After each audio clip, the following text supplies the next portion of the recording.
come ti chiami? Ciao, sono Michele Federle, sono Che classe fai di in che seconda europeo al liceo scientifico Ton di Schio. E Allora, niente, qual è la parola che hai scelto? ho scelto social network. Cosa ti fa venire in mente? Come mai l'hai scelta? Social network Sai cosa sono vuol dire in eh, italiano? integrazione fra Rete rete fra sociale. sociale.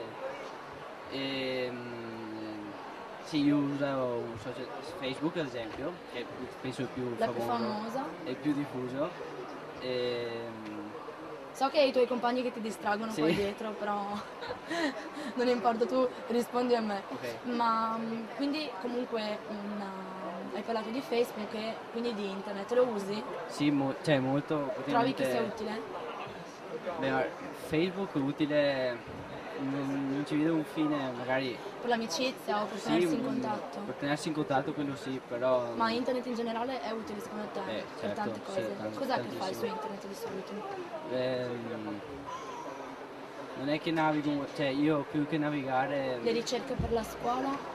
sì, quando capita, quello Le può essere email? utile, esatto, Le sì, sì. usi?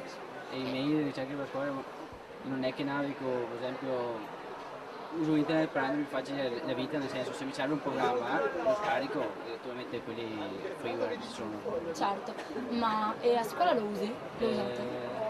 Beh, faccio parte del Tom Web, che Ah, è che bello, il gruppo raccontami. informatico della nostra scuola e praticamente dove Di dei cosa vi ragazzi, occupate?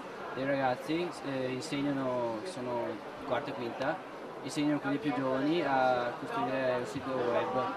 Ah, che Hanno bello. insegnato il linguaggio HTML e Certo, CSS, che è il che linguaggio di sono, base per esatto. la creazione di siti E dopo internet. anche si prevede un corso di PHP e questi giovani di questo gruppo di cui faccio parte dovrebbero rifare il sito della scuola del liceo durante Ah, il mi secondo sembra una quadrimestre. bellissima iniziativa, quindi i più grandi diventano insegnanti dei Sì, più piccoli all'interno esatto, sì. della Poi stessa scuola. logicamente c'è chi continua, chi va un anno e dopo non va più, ma dopo di solito chi continua sì, dopo diventa insegnante Ah, e si tramanda così a cosa. va bene, mi sembra una bellissima iniziativa, grazie di avercene parlato.